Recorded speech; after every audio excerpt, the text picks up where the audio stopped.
So there's this thing that I found. I don't know if it was a conspiracy site or if it was just a, hey, did you know? But there is no factual basis for Bloodsport. Really? Apparently, Frank Dukes is a con man and a liar and like salesman of the generation, because they finally did find some people in Hong Kong that are aware of that tournament. No such thing. The army has no recollection of him ever serving. And the guy who's supposed to be his teacher with the son who died doesn't exist. Like there was a serious Snopes investigation into his story, and none of it holds water. Oh, that breaks my heart. It kind of does, and it doesn't, because it's a great story and it's a kicking movie, but maybe it was all based on one very clever, inventive man. Yeah. I mean, it's all right to have fiction and nonfiction. Just be honest about what it is. Yeah. You wish it were real. Kumite. Because it's a hell of a fiction. Mm-hmm. Mm-hmm. Kumite. Spawned a genre and gave a man a career. Fastest thing I ever saw. You'll break my record. Now I break you.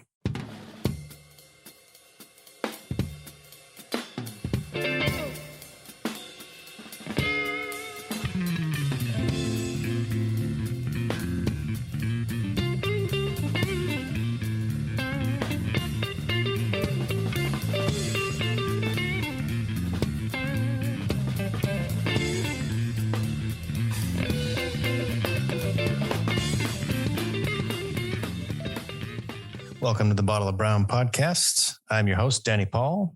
Joining me in the Bob Media Studios is our long lost man, the vice host himself, Leon Coventry, ladies and gentlemen. That was a delayed one. I thought no one was going to cheer for me because it's been so long. That's got to happen. That's got to happen. Pause for effect and cheer. Danny, how are you? Recording this, Leon, on the 7th of July. Happy belated birthday, America. For those of you that follow the pod, you're probably very curious as to why all of a sudden from April 13th, we jump into July. That's because we had shit to do. Mr. Jones will not be joining us tonight, but we're back in the saddle tonight, and we're looking forward to getting to the Brown bracket, which is going to come to you in a future episode, hopefully not too far away, but we got to get Mr. Jones back in the saddle, and we got to dedicate ourselves to probably 2 episodes, Leon. What do you think? Yeah, I think 2 episodes. Yeah. I know it's just been staring at me. For all you out there that don't know what the Brown bracket is, last year, Danny and I did it, and I think it was a pretty good first attempt, but it wasn't as blind as we liked it to be. So this time, Triple B picked out the Brown and marked them with letters, so we have no idea what they are. And I mailed them to Mr. Jones and Danny, and we've had them now for 2.5 months. Yeah, staring at us, waiting for this Brown bracket. I hope aging that Triple B hasn't well. lost the key. So, if she will have to rely on her memory if she doesn't remember, or if she did in fact lose it, because this was a fun idea until, life. 2022 took a big steaming pile of crap. Yeah, a lot's been going on. So it was always, 1 week it was me, 1 week it was you, 1 week it was Jones, and then, one thing leads to another, and I'm starting to get emails from the Bobs out there going, "Hey man, is this thing still working? You having problems with the pod?" I was like, "No problems. We're just taking a sabbatical, a recharge, if you will." Absence makes the heart grow fonder. That's and, right. We needed that magic 22 to really want. That's right. What do you? Let's get down to brass tacks here. What's your brand tonight? Well, at the very, very good recommendation, because we're returning to the Mac, I'm going with the OG, my favorite daily drinker, Buffalo Trace. The BT. Yes. I as well. I'm drinking your favorite hooch tonight, Leon. Buffalo Trace, Kentucky Straight Bourbon Whiskey. Yeah, that's the way you got to bring it in. You got to bring it back with the good old, reliable, delicious whiskey. 9 proof. Distilled, aged, and bottled in Buffalo Trace Distillery, Franklin County, Kentucky. Cheers to you, sir. Welcome. Cheers. Back. Ditto. All right, now that we've talked about Brown. Talking about brown.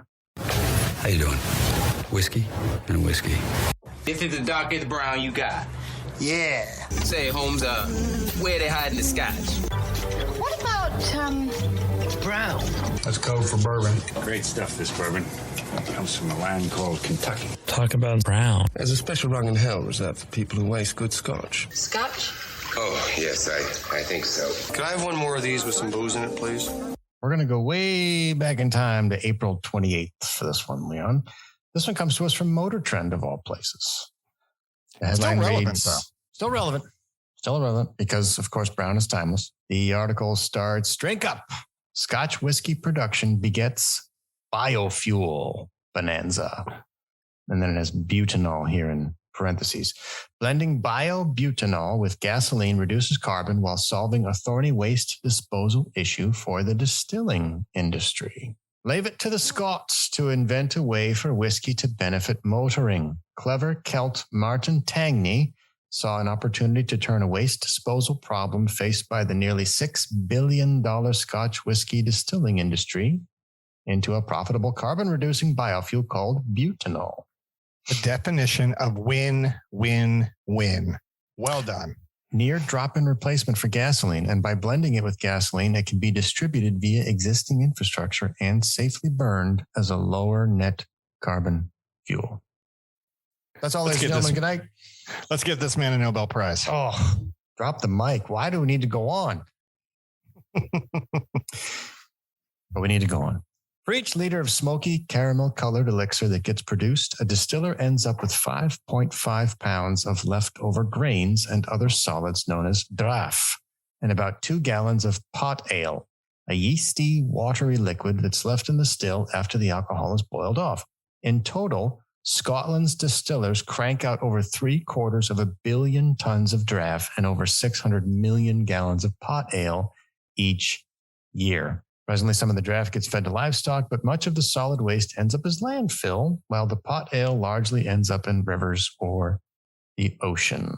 You know, that's interesting because when I did the tours, many of the tours on the Bourbon Trail, a lot of them were really touting how environmentally friendly their process is and how they take the water from the river. They return clean water to the river, and how they take the grains and the barley and everything, and they'll end up making it into livestock food, or they make it back into compost so that it can feed the next round of whatever they need to do. And it's almost, you know, they really pat themselves on the back. So to find out that this much of it is actually going into the landfills up in Scotland, it's about time somebody stepped up.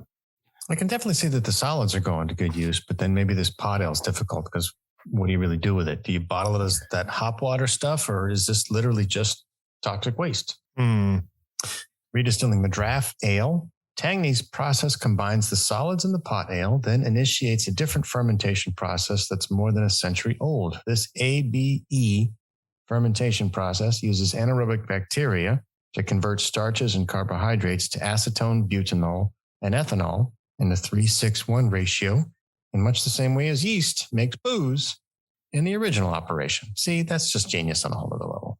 Absolutely. Man's got an enterprise called Celtic Renewables in Edinburgh, raised some $52 million to build its first refinery at Caledon Green in Grangemouth, and has plans to build others. The initial facility is expected to begin operation this year. When fully functional, it should be able to process 55,000 tons of whiskey byproducts. Additional refineries are planned, and the company hopes to expand to process waste from other spirit distilling, food processing, and related industries that produce waste. I don't know what to say other than this is a candidate for Person of the Year. Absolutely, and I think that it should serve as a model to a lot of other things that are going on right now. You know, let's back out of April and get back into July. You know, very controversial story that's going on right now. And I don't know if you read anything about that, but over the Netherlands, the farmers are, you know, having quite a fit right now. The methane restrictions, right? You got it. So they're trying to figure out, you know, they're going to reduce their farming by, I don't know, I've heard numbers as high as 50% because of the livestock's And by the way, they are the second largest producer next to the United States of livestock and these types of goods. So in an industry right now that needs it out there, I think it's a scary thing to know that they're looking at reducing it. And of course, the farmers are super upset about it. Mm-hmm. I'm not going to claim that I know that much about the politics or all the ins and outs. Where I want to circle back is if methane is truly the problem, and this guy learned how to create waste and turn it into fuel, I feel like methane's fuel. Like, can we put all these livestock in some kind of, like butt domes, put some bags on the back of their ass and, let's get creative here. Let's collect Dutch this oven all and the turn it into fuel. in the Netherlands. Let's Dutch oven them all. That's a great idea. Just throw them all in a room and just let them have at it. Yeah. There's got to be a way. And a bowl of chili. I'm in. Let's repurpose this stuff, man. Let's not just shut it down. I want my steak. And if a cow fart, runs my car, I'm all for that too. Honk to save the planet. I agree. Let's get this guy on that. Let's send him over to the Netherlands right now. Tangney, Tangney.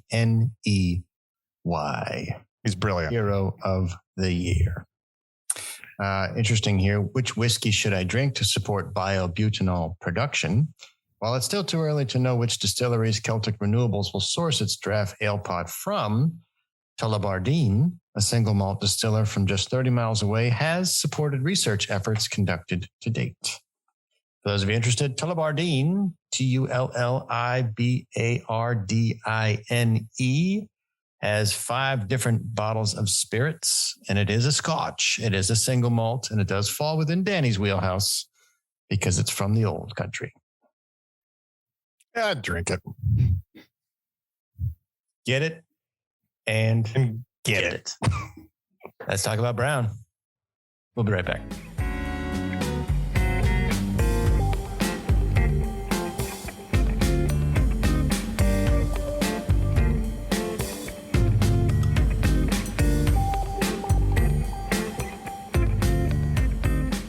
Welcome back. Let's get into business news. News team, assemble! Let's get down to business. And I got news for you. Today's business news comes to us from MoneyWise.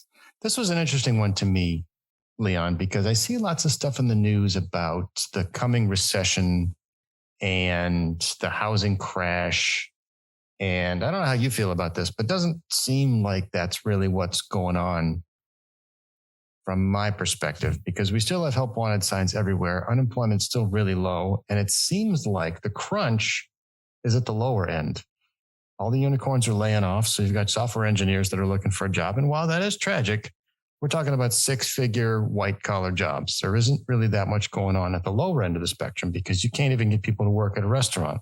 Like you're starting to see articles that say Olive Garden's just fine, Costco's just fine, but that's not everywhere. You don't have hotel workers, you don't have restaurant workers. There's a serious problem with service positions to be filled, even for volunteer work. Like they can't even get bus drivers for the school system out in my area.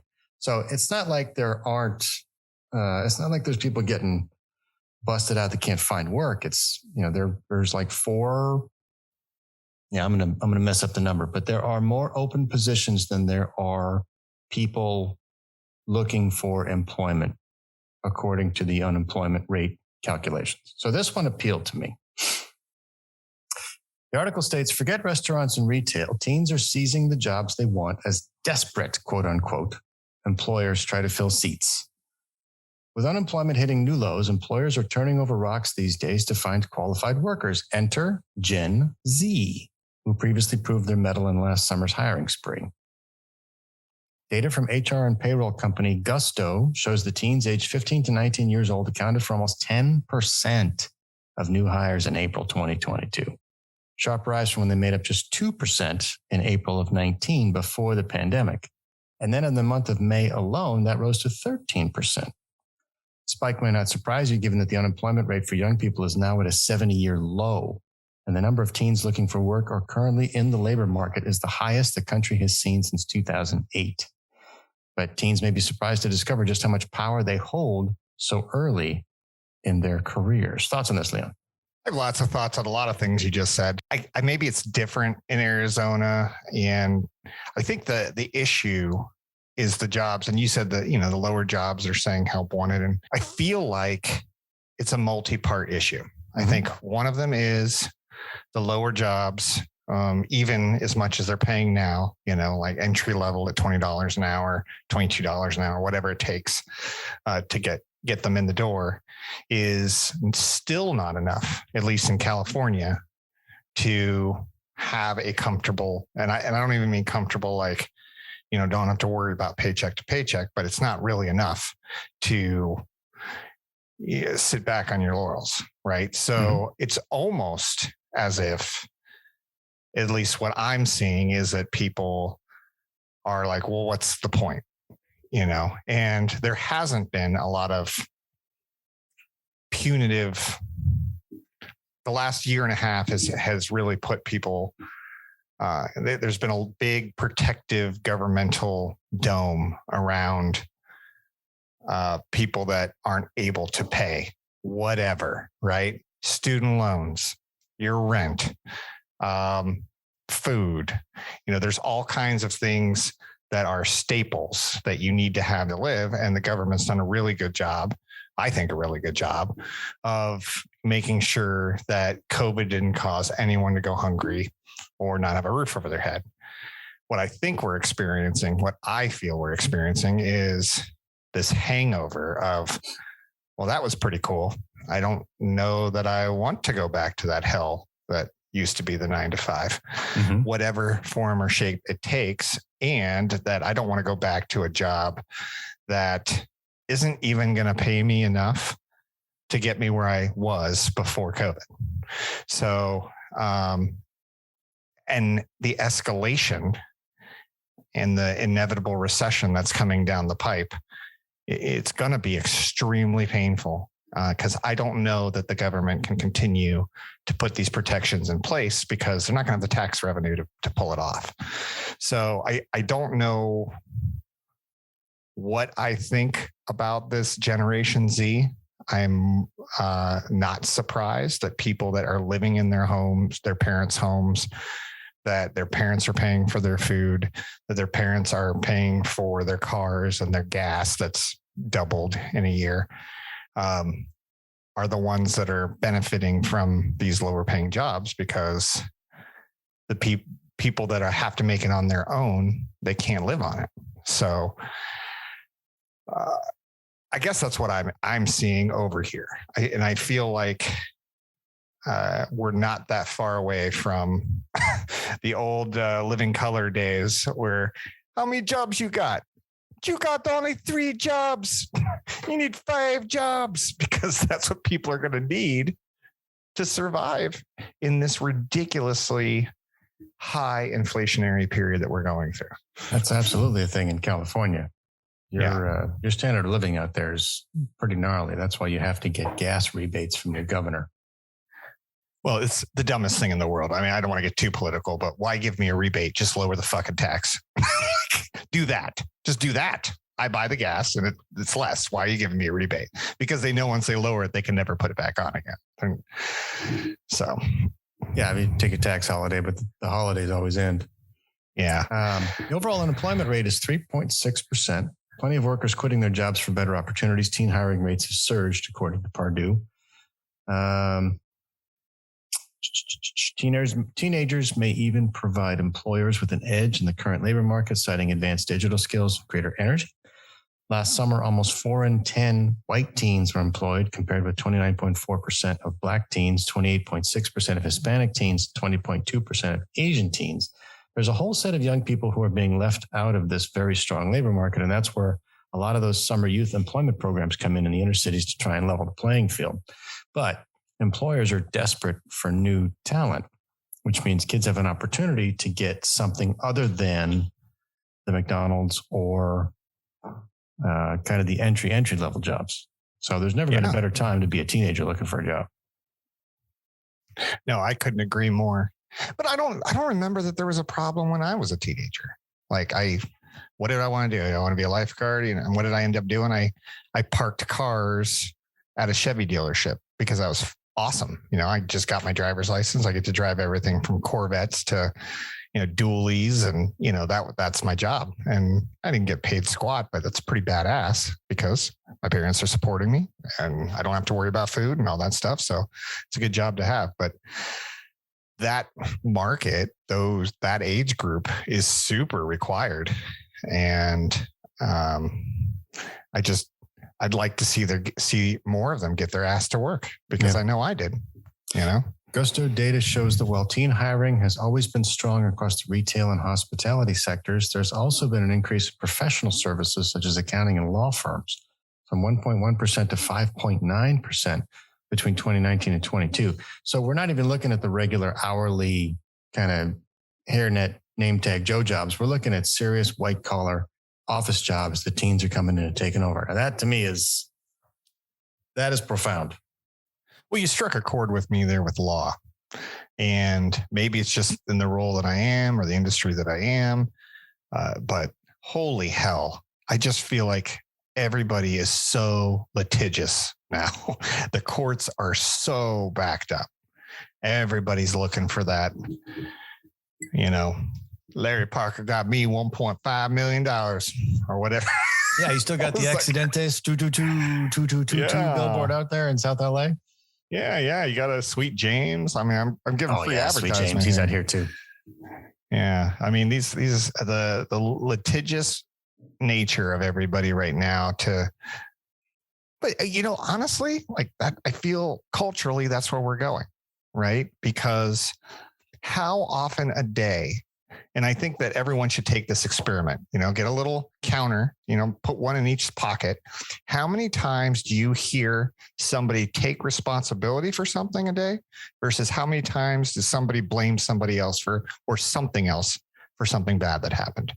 And I bet it's going to be like 30 or 40 to 1 that you're blaming someone else, but never take take it on yourself that you're the one that did the problem or you had a part in the issue that took place. And I think it spills over into everything else. It spills over into social media. It spills over into all these legal cases because it has to be everyone else's fault. It can't possibly be my fault. Yeah, but wasn't it like that in the 80s though? Wasn't the term "I'm going to sue you" real big in the 80s? Well, yeah, I think that became a thing. Yeah, I wonder. I would love to see. Let's put people stopped getting in fist fights and they started saying, "I'm going to sue you." I would like to see the year over year or month over month line chart to show number of cases filed. Anywhere from small claims all the way up. I would just love to see. Is there more and more and more? Yeah. I mean, I don't know where we're at. Maybe I'm feeling something that's not really happening, but I would just love some people to, we're not even there yet. I know Leon Lowe's is way deep, but boy, I sure like to see some people have a little bit of honor again and have a little bit of self-respect, Let me close a little interesting tidbit here. Some businesses are sweetening the pot even more to entice young workers. Some people are seeing $500 signing bonuses at some grocery stores, extra pay for working nights and weekends at retailers like Target, and even tuition assistance for businesses like Amazon. While some employers may want teens to work as many hours as possible, in this competitive market, teens have bargaining power to negotiate, whether that comes to scheduling, responsibility, or pay. Now, while that sounds awesome, what I wonder, kind of going back to your thought about not taking responsibility, if a 17-year-old walks into a market where he can play one off of another for an entry-level $15 an hour job, is he going to be ruined later in life during a down cycle when he thinks he can do the same thing? Because at some point, this is going to, go through its cycle, and you'll be back to beg, borrowing, and stealing for a shitty job just so you can get paid. I think it's human nature to overvalue your own worth.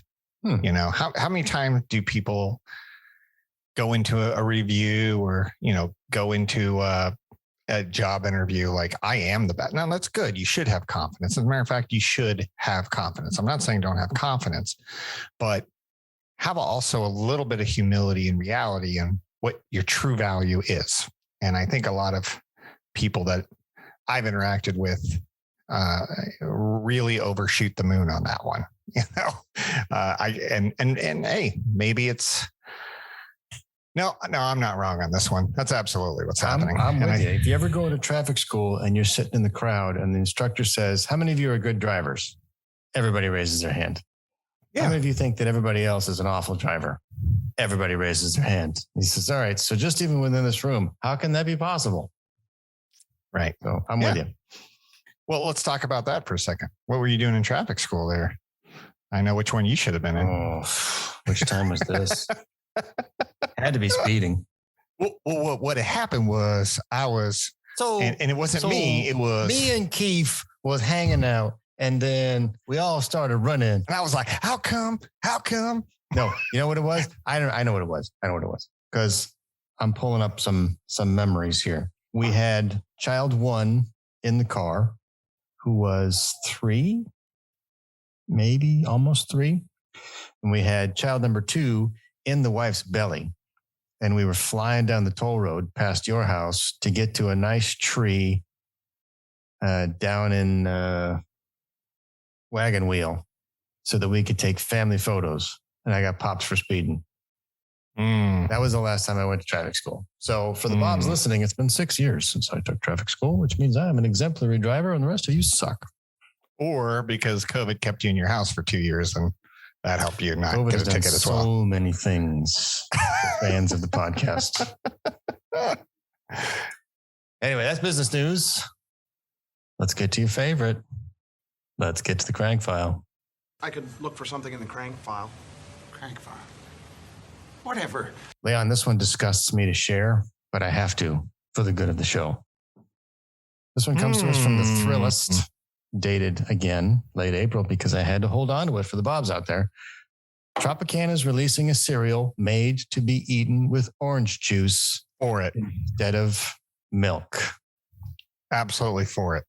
I'm gonna let you guys get a knife and scrape your tongues at the thought of this, because half of you are going to go on Leon's side and half of you are going to come over here with me, because this to me is disgusting. Well, we've talked about it in the past, and I think this was my great grandmother that told me when she was in her mid 90s. I said, what's your secret of life? She says, glass of orange juice every morning. That's her secret of life. Noted. And I also try, I wouldn't say every morning, but I do drink orange juice every morning. I always have. I love it. I think it's delicious. If it's around, I'm going to have it. And growing up, I did not drink milk because I was allergic. That's true. And I know this. So I drank what all of you make fun of, Vitamite, which I can't even find in the stores anymore. But for all you that don't know what that is, that was Silk before it existed. Silk, and much that's less. Right. And then we got Lactaid. You got a bunch of different options. Yeah, now we do. But back then it was basically Vitamite or Mocha Mix. That was it. That was the two sorry you can't drink milk brands. Oh, you poor man. And they ruined every cereal I ever put them on, but that was my childhood. So when I look at putting orange juice, which I love, on cereal, which I love, I think that's a home run. So worth trying. All right. So for those of you that are lactose intolerant out there, you can head over to Leon's camp because he's damaged. But otherwise, if you have regular opportunities to eat traditional cereal, this is just wrong. All right. Let me get back. Hold on. Give a visual of the cereal. We're not talking about Lucky Charms here. Well, so here's an interesting one. It's a Tropicana Crunch honey almond cereal made for OJ. And there's a little orange with big Ray-Bans on. And then there's a hand pouring orange juice into the cereal bowl, and there's a little bit of cereal that's spilled over the edge, and it's very theatrical and artistic. Now, why would they choose a black hand? Is this a demographic target right here? Is this African-American people love orange juice in their cereal, or that just happened to be the actress that they chose at the time? Because it certainly looks like a female hand. She's got nail polish on. It's a female hand. She's clearly married. She has nice jewelry. And I don't think you need to look into it any more than that. All right, I won't. Yeah, I don't think there's anything more to it. The text refers to an underserved demographic, sir. Ooh, well, I guess I don't pick up on The subtle article begins. hints. There's a small but dedicated group of people out there who love to substitute orange juice for milk when eating cereal. According to the folks at Tropicana, something like 15 million folks from some of the country's biggest cities have tried the combination. To reach this underserved demographic, the juice brand is dropping a cereal created to pair with orange juice. According to Tropicana, the same company that bought us toothpaste that doesn't make orange juice taste bad, doesn't work. The new Tropicana Crunch cereal features honey almond clusters that are made to be drowned in orange juice. The new cereal will be available for fans just in time for National Orange Juice Day, May 4th. Although curious fans won't be able to find the new cereal on shelves for the time being, they can visit the Tropicana Crunch website to order a box. I'm sure by now it's probably on the shelves. But I want to address something you said before. You don't think that this is targeted specifically at somebody? No. Okay. And I'll tell you why. And this may come off crappy and you may have to cut this out later, but I can't help but say it. I feel like advertisements more than anything are extremely diverse, overly, exceptionally diverse. They don't even come in close to matching the population they're trying to serve because they're trying to cover all the bases and make sure they don't offend anyone. Okay. So that's what I think. When I see things now, I just brush it off because I don't know if you're just trying to be inclusive or equitable, or you're actually sending a message. I don't know anymore because advertisers, shows, things on TV are trying so hard, overly hard to be like that. And right or wrong, whatever, that's how I see it now. So all right. So Leon is taking the let's avoid liability diversity argument. Yes. I will take the side of this is a very specific representation image to show that the underserved demographic is the African-American community. Now, I don't have anything to back this up. So for any of you Bobs out there that want to chime in and correct us, obviously, please do that. bottleofbrown@gmail.com or give us a call at 602-529-4562 and set me straight. But what I look at when you're talking about advertising is there are very subtle cues in advertising that want to trigger certain impulses at a subconscious emotional level. Case in point, if you ever watch CNN on Sunday mornings, do you know what the advertisements are for CNN on Sunday mornings? For those of you that still have cable, it's pharma and LifeLock and Help I've Fallen and I Can't Get Up. Because all the seniors are the only ones that have it. Because the only people watching CNN on a Sunday morning are old people. Okay, so they target their advertising to who they expect to see this. This isn't a family, a multicultural family sitting around a table enjoying Tropicana Crunch cereal made for OJ. This is a very singular picture of one person pouring orange juice into a bowl of cereal. Now, with that being said, would I try it?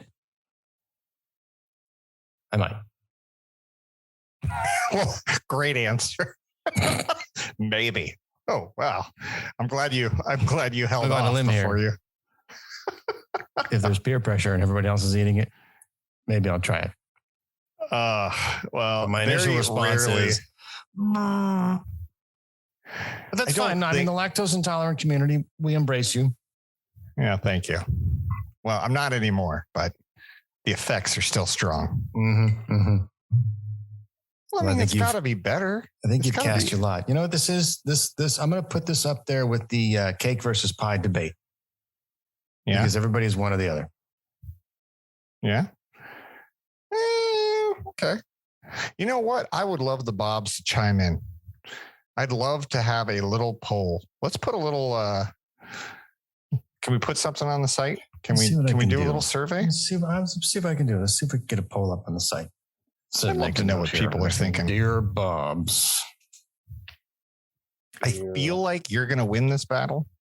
I think most people are going to say, Leon, you're out of your mind. But OJ I think cereal great or oh my God, shut the fuck up. When was the last time you just poured yourself a glass of milk and drank it? Oh, probably never. Yeah. Just milk by itself? Yeah. No, absolutely. The glass of orange juice in the morning, Leon, 100%, I'm with you. Yeah. But milk by itself, I don't think grown-ups do that. It's like a rule. Can I eat something with it? Can I eat Oreos?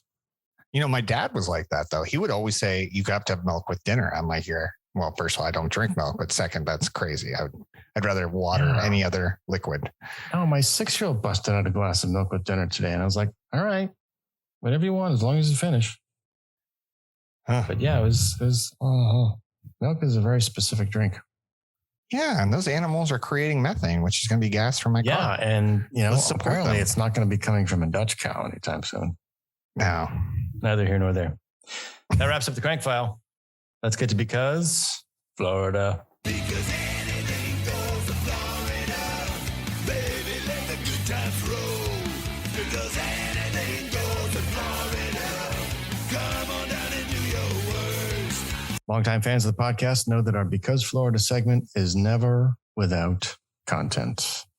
The state that keeps on giving. I actually found one from today, Leon, actually dated July 7th, the night we're recording, and it was updated no less than 5 hours ago. So this one's fresh. It comes to us from the New York Post, one of our favorite places of gathering Florida content. Naked Florida man climbs onto big rig, throws highway into chaos. And there's a video. Yes, please. Like all of our stories in the Bottle of Brown podcast, podcast, the Brown Bulletin. We like to post links to all these stories so you can follow along at home. The article begins, it was full Monty Frogger. A nude man threw a Florida commute into chaos last week after he scampered across several highway lanes and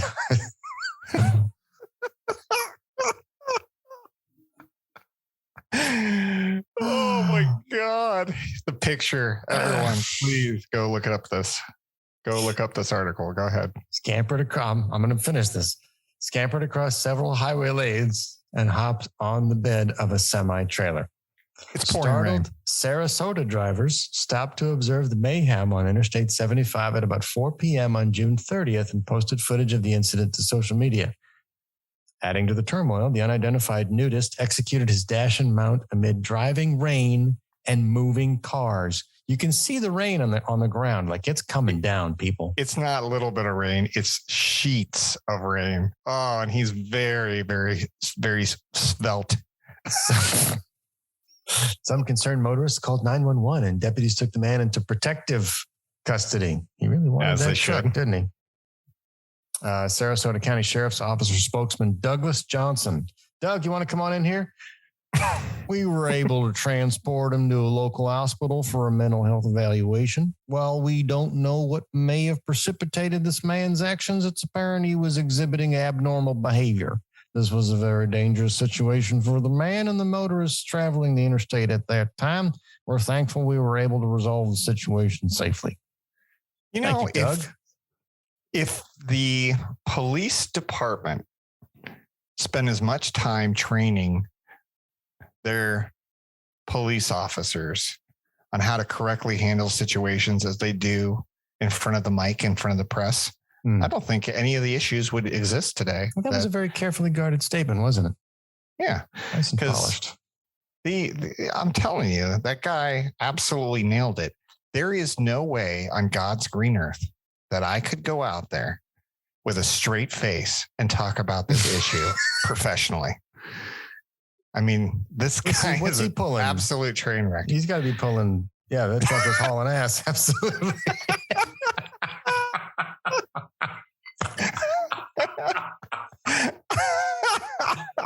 Ass. Yeah, the truck was hauling ass. That's for sure. Taken into custody and transported to a local hospital for mental evaluation. That's for sure. Yeah. Good for him. Good for him. That dude's pulling 250. He's not a small man. No, he was not a small man. He was a large. I'm going to give him this much, though. Gator. Despite having nothing on at all, he did have shoes on. Well, you know, he had the forthright socks and shoes. Perspective to put shoes and socks on as he scampered across. This is one of those highways with the metal dividers and the big green center strip going between it. So this dude had to work. Like he had to jump the divider, run across all these lanes, and then hit the truck. And then the videos that are posted don't really have any explanation of what he was trying to do other than, I guess he just wanted to go for a ride. Oh my God. But I just felt like running. He is our champion of the Sunshine State. Oh, that's quality. That is quality. Florida. We'll be right back.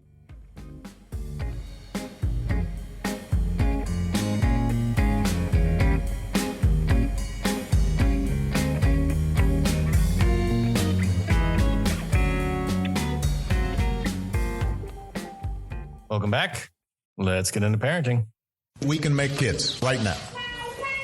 That's why we're here. It's not the years, it's the mileage. Leon, this is a good one for you. This comes from PopSci, Popular Science, a casual angler's guide to taking kids fishing for the first time. Now, before this expert here, dated May 12th, 2022, jumps in and starts talking about how to take kids fishing, do you have any things that you want to say? Either immediate pre-corrections to what's wrong, or perhaps predictions on what they'll say?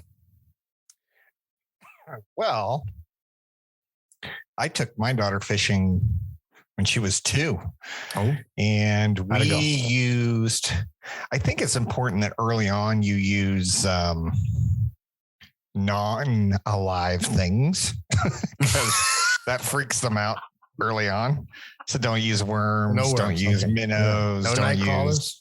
Night crawler. Yeah, don't use any of that. Use put the hook through the eyes. Use chicken livers, use crackers, use orange juice cereal. We were using hot dogs, honestly. And that's she likes hot dogs. And so I think that's pretty big. But yeah, I don't know that there's much to it other than make sure you go to a place that actually has fish too, because you don't want to disappoint them early on too. You want to make sure they get something or they're not going to like it anymore. That's a key element there is make sure that you have a place with fish in it. Otherwise, it's just you in a boat with kids ready to pull all your hair out and kill yourself. The article begins, I never enjoyed fishing as a kid. It was boring, early, long, and we didn't catch much. Now that I'm a parent, however, and a regular fisherman, I've been teaching my kids to fish. Though I never would have imagined it as a child, I've come to treasure those hours out on the lake and know they will as well. If you're not an avid angler yourself, but want to get the family involved in the sport, you'll need to make sure it's fun for them. That means catching fish, lots of fish. Kids starting out would much rather catch 40 little sunfish than the biggest bass in the lake, like you or I would. Fishing with children is all about quantity over quality. Well done, Leon. And there are several ways to increase your chances of having a big day. And the article goes on, do your research in advance. Find a place that's got a lot of fish. Keep the equipment simple. How'd you handle the hooks? Well, I handled the hooks. Right. And the equipment is important. That's why all the children's poles are like, we always call them the Snoopy poles, but you know, they pick your brand. We had the Frozen pole because she's a princess, of course. But those ones are great because there's nothing to do other than push a button. It goes out. You start reeling in, it comes in. It's pretty simple. You know, you don't, but also they're not designed for the whoppers either. So spot on with the sunfish, bluegill, whatever, something tiny. They're not going to have fun if they hook up on a giant fish anyway, because they can't reel it in anyway. So why would you want to even do that? But yeah, that's why they make the kids pulls that way. Don't shy away from that. That's a good way to start. That's basically word for word what the author says is appropriately sized rod for each child with a kid-friendly push-button reel. And pick out the tackle that works best. Bobber, barbless hooks, worms. And don't be afraid to ask. Anglers love to talk fishing. Bobbers are fun. Can I just chime in there? Because the bobber is the little blue and red, or the white and red thing, right? That's one kind. They have all kinds. You know, they have the stick kind that are like thin and go up and down. But either way, you throw it out with a bobber, and it's very visual for the kid. You could see the bobber go down. You have a fish. You know, it's not like wait as you reel in. If you don't have a bobber, the impatience is way too much for a kid because you're like, I don't know what's happening. I'm going to have to reel in this thing and make sure I still have bait. It's like, it's been out there for 5 seconds, hon. You're going to have to leave it out there for a little longer. So the bobber is fun to watch, and it's a good tool to indicate whether or not you ever had a bite or not. Have a plan for when the fish aren't biting. As my father-in-law loves to say, it's called fishing, not catching. Sometimes, despite your best efforts, you just can't find them. Those long, boring periods can destroy a kid's interest. Make sure they have something to do while you're waiting for the fish to come back on the bite. Now, I recommend. Go ahead. Oh, sorry. I recommend you get a cooler full of beer and you put it like 300 yards away, and you say, "Honey, go get me a beer," and she'll be back in 10 minutes. There's a level of genius there, Leon, that I don't think is appropriately appreciated. Thank you. I appreciate that. Also, there is a cookie in there for you. So you're assuming that you're fishing on land because you don't want to put the cooler 300 yards away if you're on a boat. Fair enough. This was definitely a lake fishing trip. Yeah. One of the easiest ways to keep children happy and entertained is snacks. I never take the kids out without a pocket full of snack bars, fruit snacks, trail mix. When fishing slows down, the food comes out until we can find the fish again. Keep binoculars around in case of bird identification. And when the fish disappear, the kids start bird watching. That's an interesting idea. Keep a face mask and a snorkel on the boat in case you get so enraged you want to kick your children overboard. That's not what happens. Let them go swimming. Weather permitting, kids need a break. They can mask up, jump overboard, explore the lake from a different vantage point. Similarly, sometimes fish from shore near a beach. When the fishing slows down, the kids go swimming. And of course, the 300 feet beer cooler. Well done, Leon. Notice what it didn't say, though. What did it not say? Don't bring any fucking electronics for your kids. Enjoy the moment. Do not bring an iPad or a Amazon Fire or no tablets, no phones, your phone, no screens, your tablet, nothing. No screens. That way you suffer while they do. Yep. But they are pretty good here. It says, finally, don't be afraid to cut a trip short. Sometimes you just need to call it a day and get some ice cream, which 100%. Respect the environment, catch and release. It's very easy to accidentally kill fish. Know how to take a hook out. Catch a bass, for example, you can usually just remove the hook with your hands. Other fish like pickerel have large, sharp teeth. You need to use a pair of pliers and a hook extractor. Different story when the fish swallows the hook. Also decide if you want to keep it, assuming its size is necessary. Nothing in here about go down to your local hardware store and pay, $8 for a fishing license? What did we pay in Ohio when I came to visit? Yeah, that's about what it is, $8 to $12. Yeah. Make sure you get a fishing license. And that's still the picture that shows up when you call me. You holding up that fish. $8 fishing license. Yeah. I'm a licensed fisherman in the state of Ohio, I'll have you know. I believe you caught a saugeye that day. I did caught a saugeye that day. That's a rare fish. That's right. Big deal. So that's some interesting and helpful advice for anybody who wants to take your kids fishing is expect it to be boring, but properly prepared. It could be a fun time out on the lake with your kids. Don't expect to catch anything, but if you do, quantity over quality, and you'll have yourself some nice quality time with the children. That wraps up parenting. Been a long time coming. And I know the man has a lot on his mind. So I won't waste any more time getting to Leon Loathes. So far, Danny, I haven't heard a single logical reason. No, don't accept this. It's frustrating. And we haven't cured cancer. We have not cured cancer. I don't know the answer. I'm just ranting about it. Leon, we're ahead on time, so I can give you some extra if you want. Floor is yours. You know, I've hemmed and hawed because we haven't done one for a while, and I'm going to let you choose which one you want to hear tonight. It's either fuck 2022 or take care of your own business. You decide. I'm going to go with 2022. All right. Some of you might be enjoying this year. I don't think Leon is. Leon's not. Leon's having a terrible year. And I think there's a lot of people that are on board with that. I think we all went through 2019 and we're like, okay, 2020, we're ready. We're ready to close the door on this. Let's go 2020. And just at the end of 2019, which was already a terrible, terrible year, 2020 comes out with the special present COVID. And all of us went to hell. And no matter what political side of whatever party you're on, you were frustrated most of 2020 because that's the way they made it for us.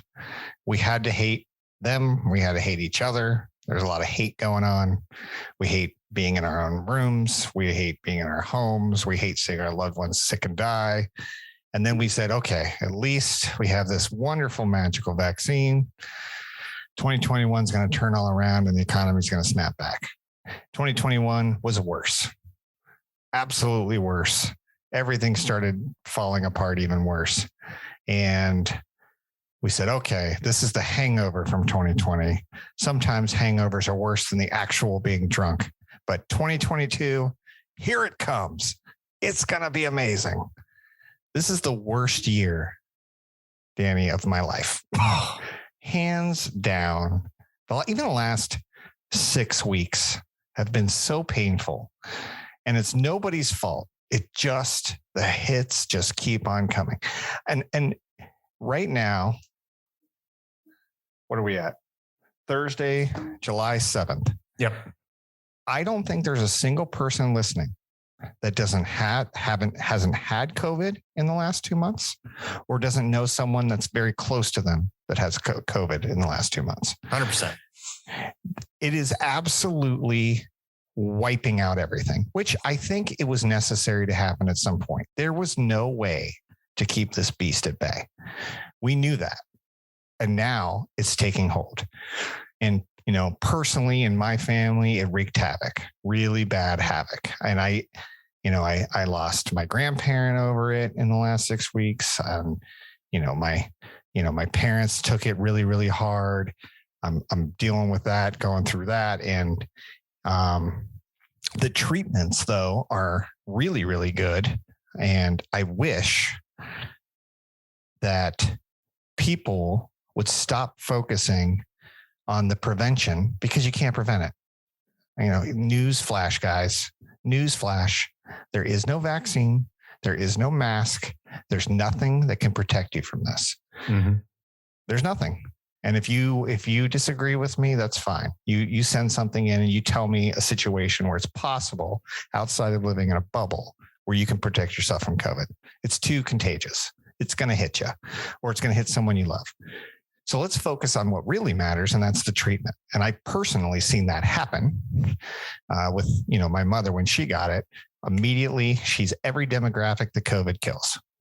And it scared the hell out of us. Get your ass to the hospital right now. Go to the hospital. And she got some treatment. She got some pills right off the bat before it took her down.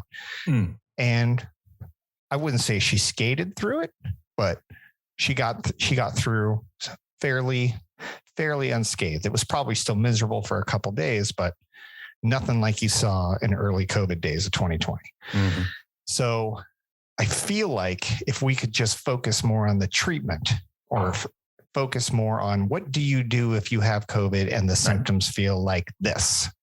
Instead, we're punching everybody in the face on whether or not they're wearing a mask or if they've had a vaccine or if they've had 5 boosters or whatever. Guys, we're all in this together. Let's just fucking treat this thing and get through it.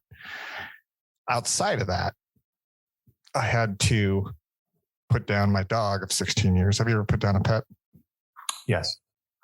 It is the worst experience of your life. Yep. Because they look at you with so much trust and affection and you're killing them. And it wasn't their choice. You're making the choice for them. That's unlike anything. And anybody who has ever gone through that, they know what I'm talking about. Anyone who hasn't, they probably can't understand that emotional connection other than, yeah, I'm sure it does suck because you lost something you love. But that is really, really hard because that was the first time I ever personally made that decision. You know, parents made the decision before me, but this time my wife and we made the decision, and you know, you live with the decision and you go there, and it was absolutely the right decision, but it doesn't make it any easier. Right. It's excruciating. It rips your heart out. And that on top of, you know, lost a lot of loved ones in the last 6 weeks.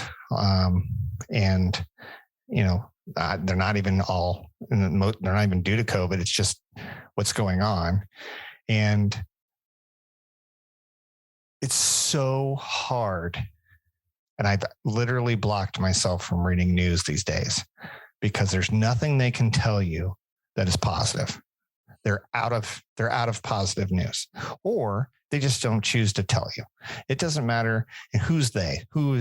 Okay, fine. Mainstream media, non-mainstream media, social media, anybody, because they know that bad news gets more clicks, likes, hits, draws more comments, draws more action. And we just keep snowballing into this absolute nightmare of misery until we all hate each other for something, because that's the side I'm on. I hope that reason and logic supersedes what I feel like we're all being puppet mastered into right now, to not like each other or dislike each other or hate each other for one trait. And I feel like I'm really starting to see it now, because we were in quarantine. Now we're out of quarantine. And now I'm in California. I don't know if it's different in Arizona, but people have taken sides, and it's becoming more and more aggressive. It just sucks the life out of you. So there's almost no defense mechanism for the people that don't want to deal with it other than fully ostrich. Put your head in the sand and hope it goes by, and then pull your head back out of the sand. Unless you feel like you're one of those people that just has a cause and you're going to go, you know, wave your flag for that cause, whatever the cause is. So be it. You know, I'm happy for you. You're going to fight for a cause. But honestly, there's just too many fucking causes for me to care about anybody's fucking cause right now. I'm sorry. There's just too many things going on. I just don't care. It's too much noise. It's time for us to start liking each other again and stop fighting. That's my loath. 2022. Fuck you. So much loss. I think you'll be happy to know that Ted Lasso season 3 is probably going to show up before the end of the year. We need it. We need some positivity again. God damn right. We need it. We need some positivity. I think there's everybody I hang around with, everybody I know, everybody that it just seems like everyone's on the same boat. Like, Danny, you and I agree on enough to make sure that we're friends. Occasionally we disagree, but it's But maybe it isn't enough for the pod. Maybe we should disagree on more things. No. That's why Mr. Jones is on here. I don't agree with anything that guy says. Right. I am supposed to be the middle fulcrum between the twos of yous. And because he's not here, I have to sit in his stead and say, no, Leon. But no, I agree with you. My 10-year-old got it. A very faint pink line on the at-home COVID test. And so by the next day, wife and the youngest went down to the urgent care clinic, got tested. Again, faint pink line. And so technically, according to the test results, they had it. But 10-year-old was really tired, was sitting on the couch watching TV, and he fell asleep. By the end of the next day, he was back to normal. The 6-year-old complained of a sore throat, maybe a little bit of fatigue, and within a day, boom, back to normal. Wife's symptoms lingered, kind of like cold symptoms, like she had stuffy nose, no fever, no respiratory ailments, just little kind of feelings of being off. I did 8 tests in 9 days, all negative. Yeah. I have a very similar scenario where it's like a tornado that takes out 2 houses in the street, and that's it. Yeah. I was the first one. I had a sore throat, started to get a little bit of a cough, definitely had some fatigue, but nothing nothing more. It felt to me like I had allergies because it was right at allergy season. I took COVID test. Nope, didn't have COVID. Okay, well, it was like the 20th COVID test that I've taken for the sniffles in the last year and a half, 2 years. So I thought nothing of it. And, 2 or 3 days later, my daughter gets it. Same symptoms, same everything. I'm like, ooh, maybe she has allergies too. She got kind of exhausted for a day and day and a half, kicked it. And then my wife got it 2 days or so after that. And it took her down pretty hard. And she took her COVID test and she had it. And then we tested my daughter. She had it. And I tested too. I did not have it. Wow. So very similar scenario. I tested fully on. I had all the symptoms. I had everything, never tested positive. But the 2 girls did. So for whatever that's worth, it's I would say it's a sneaky little disease. Triple B doesn't have that problem. No, it's definitely, all I can tell you is drink bourbon. It's good for you. For show. Thank you, Leon. That wraps up Leon Loathes. Let's round third here. Let's get to the bottom of the bottle. This bitch is empty. Yeet! I had a meeting with my cardiologist 3 weeks ago. What are you, 90? Yeah, you was a cardiologist at your age. So I probably could have my own loathe about doctor's offices. And because of that, I don't go to the doctor. So I'll take all of your hate and vitriol and how dare you, but I don't. I have a problem. I've had teledoc through various employers, or I'll go to urgent care if it's really, really bad. But I really don't have a relationship with a general practitioner, probably going on maybe 10 years, Leon. I'm with you. I don't care enough. I don't care enough to burn an hour and a half to get my blood pressure taken and a bunch of questions I can answer over email so that I can lose 3 hours of my life. And that's no disrespect to general practitioner doctors. I mean, doctors are awesome, but I don't care enough. I'm healthy. There is borderline hypertension in my medical history and I think in my family, but I've always had a very low resting heart rate. And I wonder if that's because I was an athlete in high school or if I'm just naturally active or I don't know, maybe because I'm already a human prototype, having not caught COVID based on all of my exposure. It's just you have such a big heart. That's got to be it. That's what it is. Got to be it. It's the big heart syndrome. I went in for a wellness checkup because my new day job has an on-site doctor, which is bitching beyond belief. Awesome. Yeah. I rolled in and Dr. Deb checked me out and she said, your resting heart rate's really low. And I said, well, there are other ways to tell me that I'm awesome, doc. She goes, no, seriously, are you a marathon runner? I was like, no. She's like, well, what's your exercise regimen? I said, well, I lift weights in the garage. I said, I'm probably not as athletic as I used to be. I said, but once upon a time. And she said, why don't you go talk to this guy? So I went and I talked to a cardiologist and he came in, checked me out. He's like, you're all right. He put the probes on, the EKG or whatever. Mm-hmm.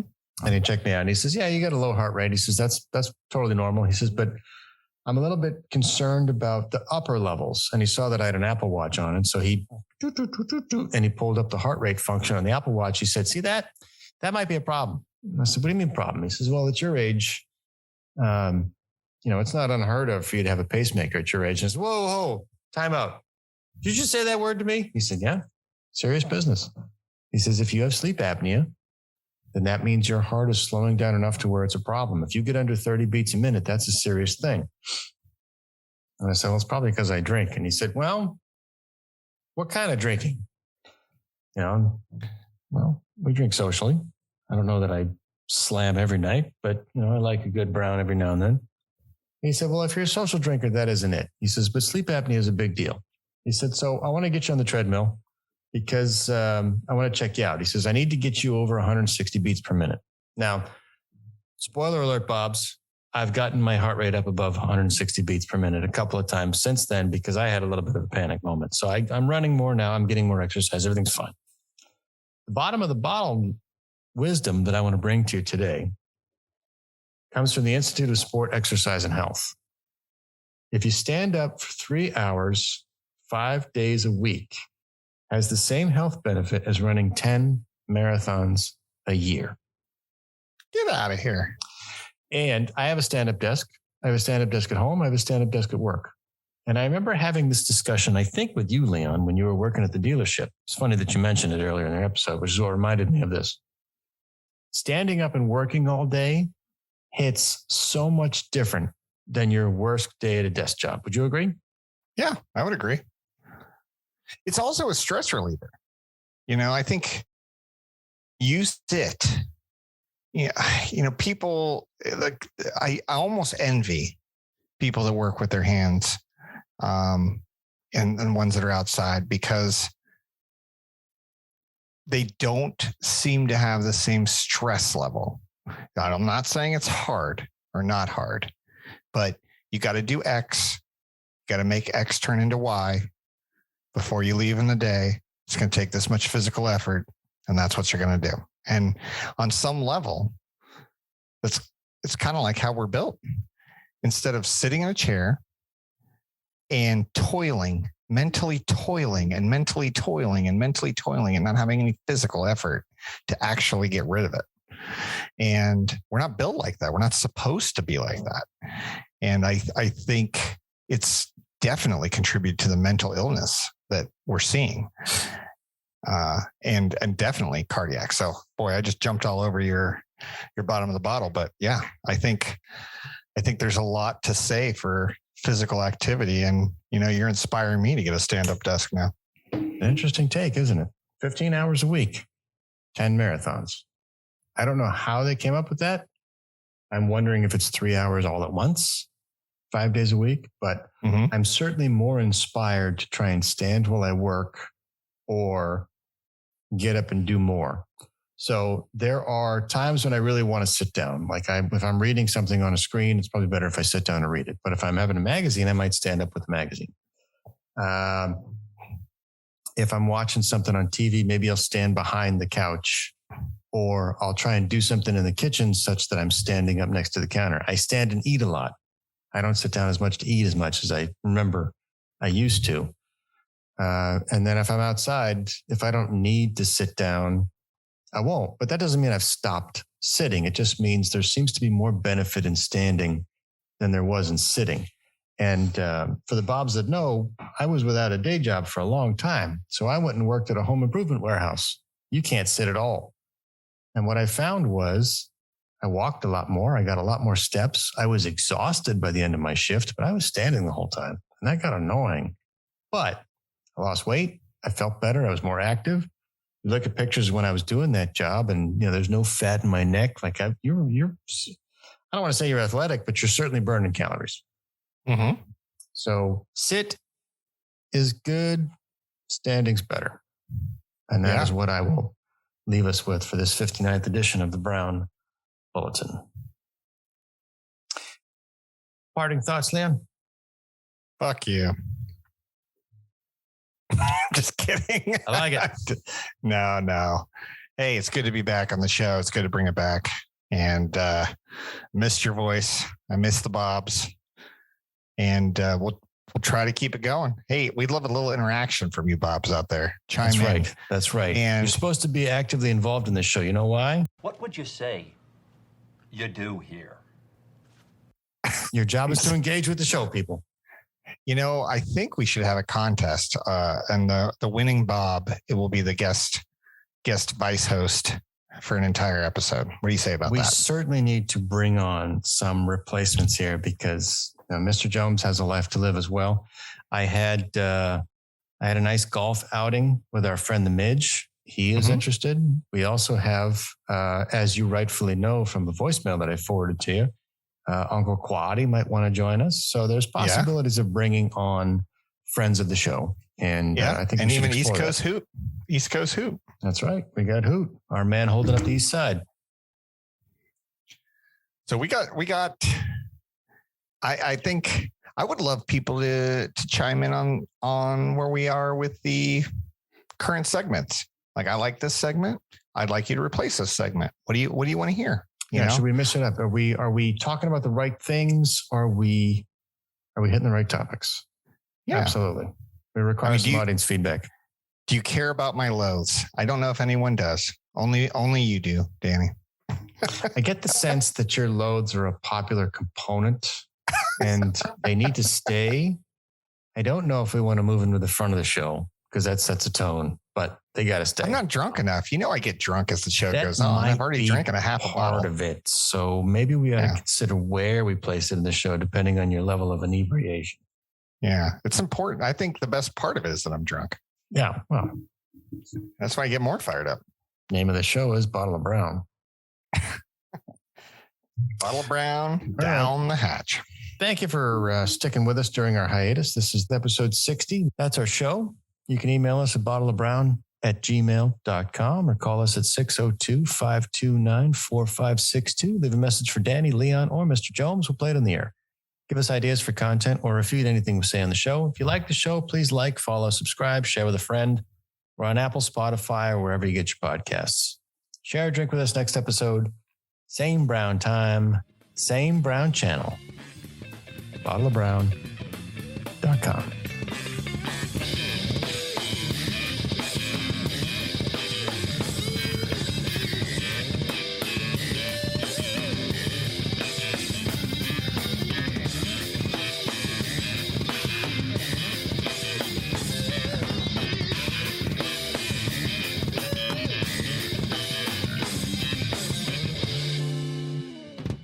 This place is dead anyway, man.